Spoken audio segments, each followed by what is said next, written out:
반갑습니다 여러분. 더 체험수학의 체험쌤입니다. 자, 이번 강의는요 닮음 도형을 공부할 차례네요. 자, 일상생활에서 우리가 닮았다 라는 표현을 좀 자주 쓰기 때문에 너무 당연하게 닮았다라는 의미를 우리가 짐작하고 넘어가기 쉬운데, 이 수학에서 얘기하는 닮았다라는 뜻은 일상생활하고 조금 차이가 있습니다.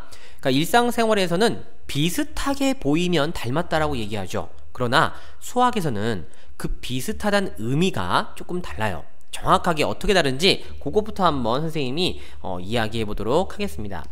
일단 예시로 삼각형 하나를 이렇게 그리고 출발을 해 보도록 하죠. 자, 이 친구 삼각형하고요 완전히 모양은 똑같은데 크기가 이렇게 다른 친구 하나가 있다고 해보겠습니다. 그래서 그들의 꼭지점을 이렇게 A, B, C, 너는 D, E, F라고 잡았을 때, 자, 지금도 선생님이 얘기 드렸죠. 크기는 다르지만 뭐는 같다? 모양은 같다. 즉, 이 이야기를 조금 더 우리가 수학적으로 이제 말씀드리면, 일정한 비율을 가지고 확대 또는 축소를 시켰을 때 이 둘은 완전히 합동, 즉 포개어질 수 있는 관계가 될 수 있다. 이런 상황에서 우리가 이들을 서로 닮았다라고 얘기를 합니다. 그리고 이 닮음인 관계에 있는 도형을 닮음 도형이라고 얘기한다는 거죠.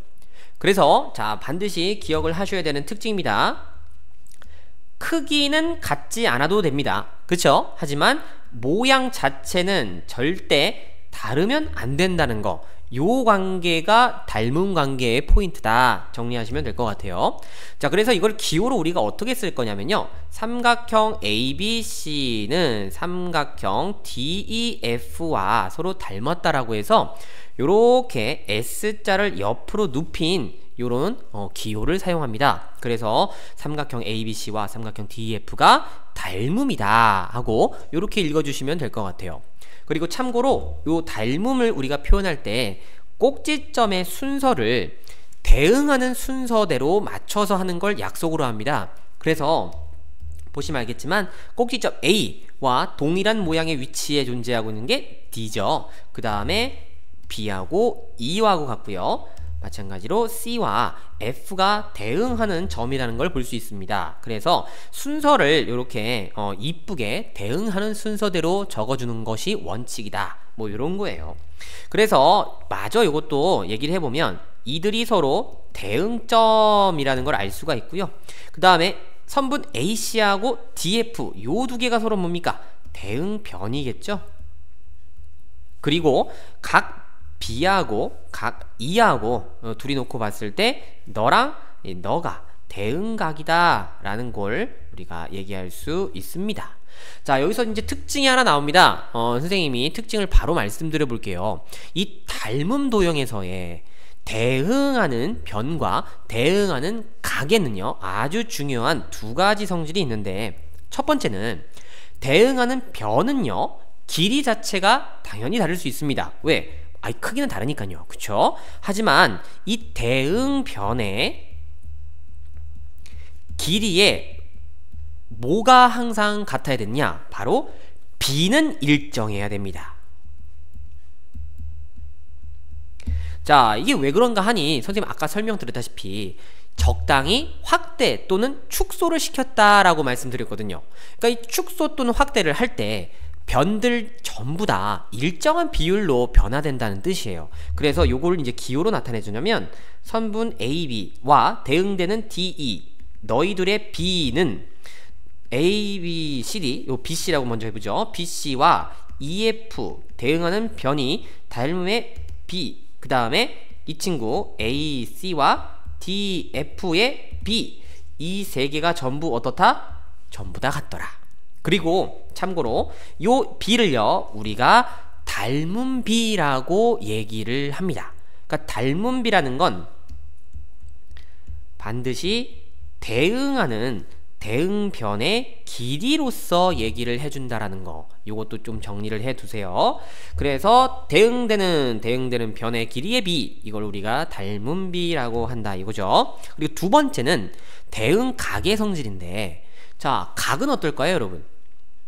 좋아요. 자, 각은 변화가 없죠. 그쵸? 그래서 대응각의 크기는 항상 같다. 변화가 없습니다. 그래서 각 A와 대응하는 각 D 당연히 같을 거고요. 각 B와 각 E가 같을 거고 각 C와 각 F가 이렇게 같다라는 성질이 있다는 거죠.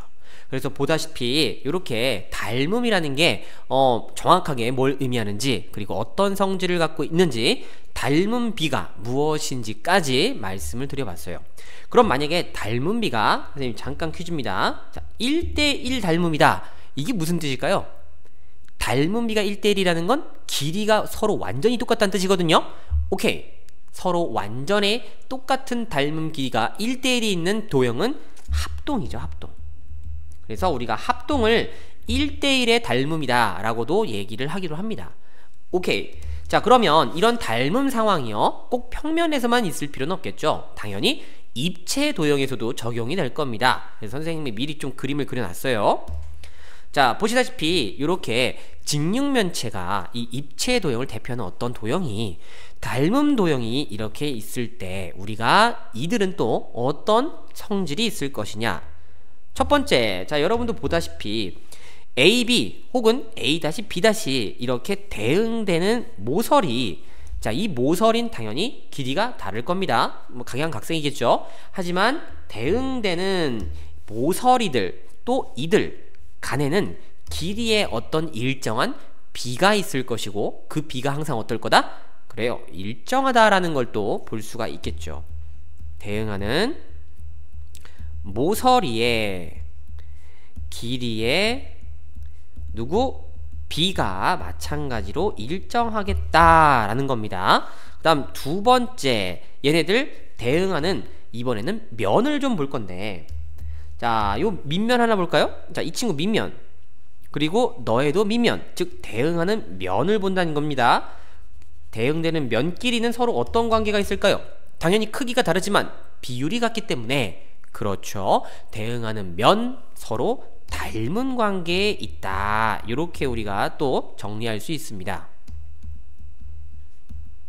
서로 닮음이다. 자, 그리고 여기도 마찬가지입니다. 이 대응하는 모서리의 길이의 비, 요 비가 뭐가 되겠습니까? 입체 도형에서의 닮은 비가 되겠죠? 요렇게까지 정리하시면 평면 도형, 입체 도형, 닮음 정확하게 얘기가 일단 됐습니다. 자, 그러면 이들은 닮은 관계에 있을 때 좀 특별하게 항상 닮음인 도형들이 좀 몇 개가 있는데요. 이건 여러분들이 주의해서 알아두시면 도움이 될 겁니다. 그래서 항상 닮음인 도형 관계에 있는 애들, 자, 몇 가지를 볼 거예요. 첫 번째, 대표적으로 얘기할 수 있는 게 바로 원입니다. 원. 자, 원을 여러분들이 한번 잘 생각해 보세요. 사이즈는, 크기는 천차만별이지만 그들의 모양은 어떻습니까? 그쵸, 변화 없이 항상 똑같은 모양이라는 걸 볼 수 있어요. 그래서 이 원은 항상 닮음이 유지가 되고요. 두 번째, 그럼 뭐가 될 수 있을까요? 정다각형도 될 수 있죠. 정삼각형, 정사각형, 정오각형, 이들은 모두 다 내각의 크기가 고정되어 있기 때문에, 그래요, 크기가 다르지 모양은 변하지 않거든요. 그쵸? 그럼 이런 관계에 있는 거 세 번째 또 누가 있을 겁니까? 오케이, 부채꼴이 있을 수 있다 이거죠. 아, 근데 부채꼴도 조건이 필요합니다. 중심각의 크기가 같은 부채꼴이라고 할게요. 중심각의 크기가 같은 부채꼴.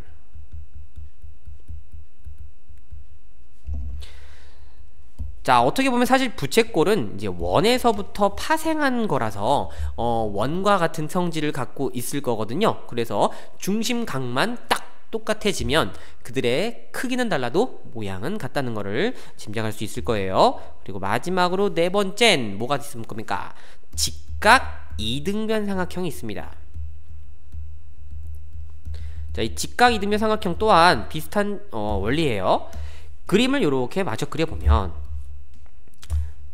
얘네들은 직각 90도 이등변이기 때문에 밑각의 크기가 자연스럽게 몇 도? 둘 다 45도.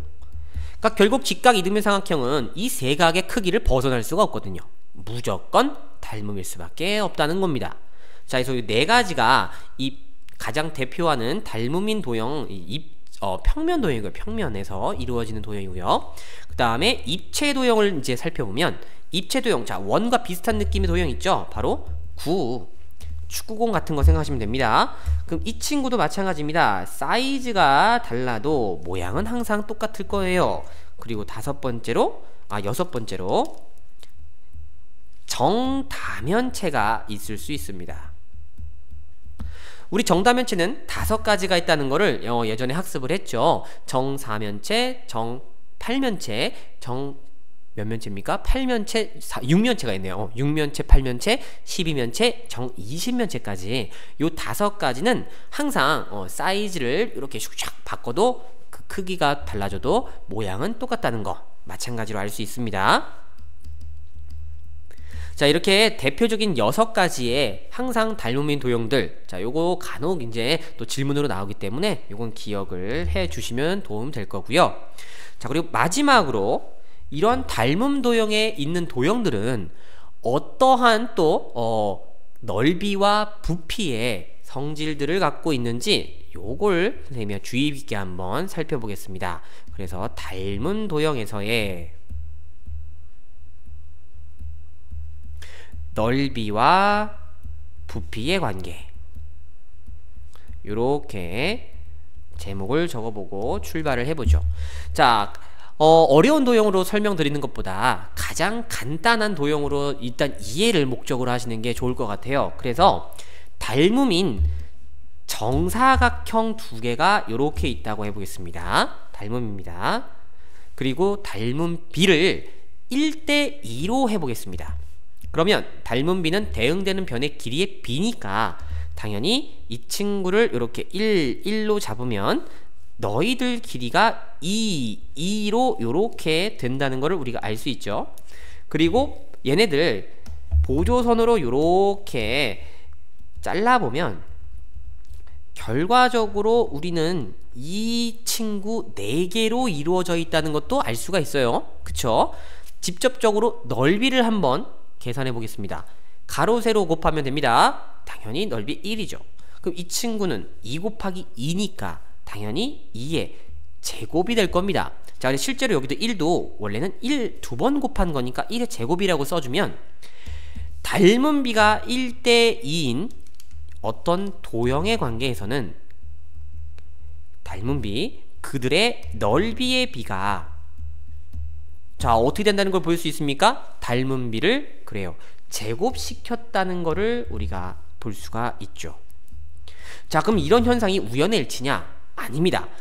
넓이라는 건 길이를 2번 곱하는 거거든요.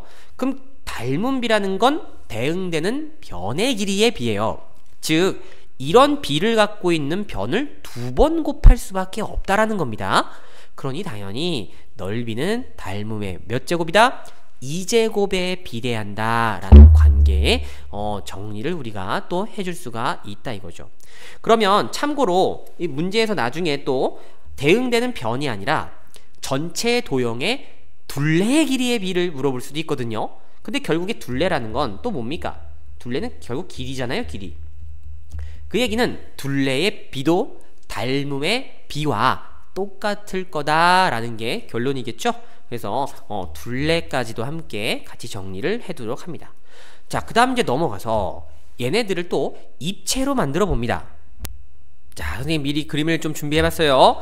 자, 2개의 입체 도형이 서로 닮음일 때 대응되는 변의 길이가 전부 다 2배가 되는 걸 볼 수 있다는 거는 닮은 비가 몇 대 몇이구나? 1대2인 두 입체 도형이 있구나. 그런데 이 입체 도형의 우리의 부피의 비를 좀 보도록 하겠습니다. 그럼 부피는 당연히 가로 세로 높이를 곱해서 계산하겠죠. 얼마겠습니까? 1 3번을 곱할 때니 너는 1의 세제곱, 너는 2를 3번 곱할 때니 2의 세제곱. 결국 부피의 비는 닮은 비를 몇 제곱해서 세제곱해서 만들어 볼 수 있겠구나 까지도 우리가 정리해 볼 수가 있겠죠. 자, 그리고 이 세제곱하는 것도 마찬가지입니다. 꼭 숫자가 아니더라도 부피라고 하는 건 길이를 3번 곱하는 과정이기 때문에 결국에는 이 닮은 비가 3번 적용이 될 거고 당연히 세제곱에 비례한다. 이런 결론이 나오게 된다 이거죠. 그쵸? 그래서 우리가 이걸 좀 일반화시켜서 정리를 하자면요. 어떤 도형의 닮은 비가 m 대 n이다 라고 주어져 있을 때 첫 번째, 만약에 넓이의 비를 우리가 구하고 싶다라면 이 닮은 비를 뭐 하시면 됩니까? 그렇죠.